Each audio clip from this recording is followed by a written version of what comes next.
I think overall the level of play is so much better. You know, the fan support has increased tremendously, and we're fortunate we've led the nation in attendance pretty much the last several years. And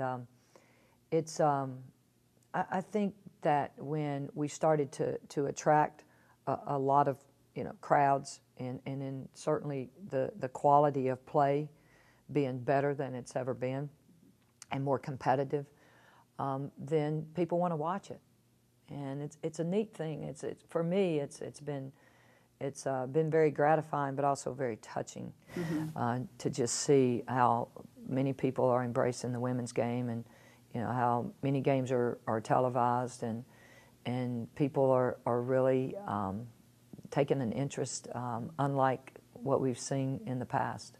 Television ratings for the women's game are increasing substantially every year. Last year, for example, the ratings were 40% higher on ESPN than they were in 2007. To what do you attribute the increased interest?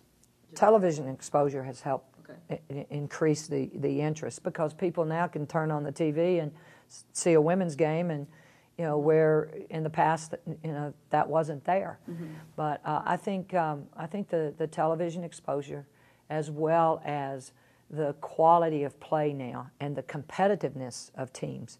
It's not like someone is, well, they're going to win the national championship. Right. You take Stanford or Tennessee or Connecticut or Oklahoma or Louisville. There's just so many great teams now. Right. And I think that has brought more interest. When you have parity, then you have more people watching and invested. What is the primary fan base for a women's college game? Well, for us, 15,000 plus.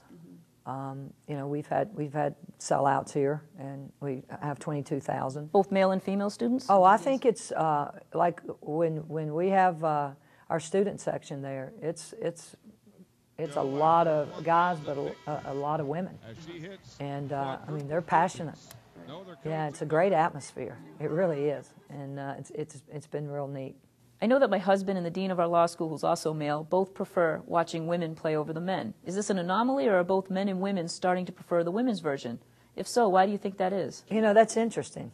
I have a lot of men that will say, I don't watch a men's game, I watch a women's game. And it's really neat. And of course, if you're big basketball fans, you watch both. But I think there are a lot of men that enjoy the women's game. Why? I don't know if it's maybe things develop a little bit slower because the guys are just up and down a lot. But there are a lot of guys that I know that say, I'm getting season tickets, we'll be there, I love the women's game. And a lot of them have daughters too. Right. I think that matters. What do you see as the biggest difference between the men's game and the women's? Again, I think it's how the game is played. And I think our game is played below the rim, and their game is played above the rim. Of course, we've had players that could play above the rim, but I think then you get to see the game develop, whether it's offensively or defensively. But I think that our fans can really see it if we come down the floor. They can see the inside-outside action. They can just see the game as a whole. What is the biggest strength of the women's game? Is it passing, defense, set plays? Well, I think it depends on the talent that you have, and then the type of coaching that you have. And a lot of teams will use a lot of different styles of play. Some teams like to press and run. Some teams like half court. And so that's the fun part of it in coaching, is to try to figure out what you want to do with your own team, and then how you're going to defend and play against your opponent. So there's a lot of strategic thinking going on there as to what is the best plan. And we watch lots of tape. I mean, video is key.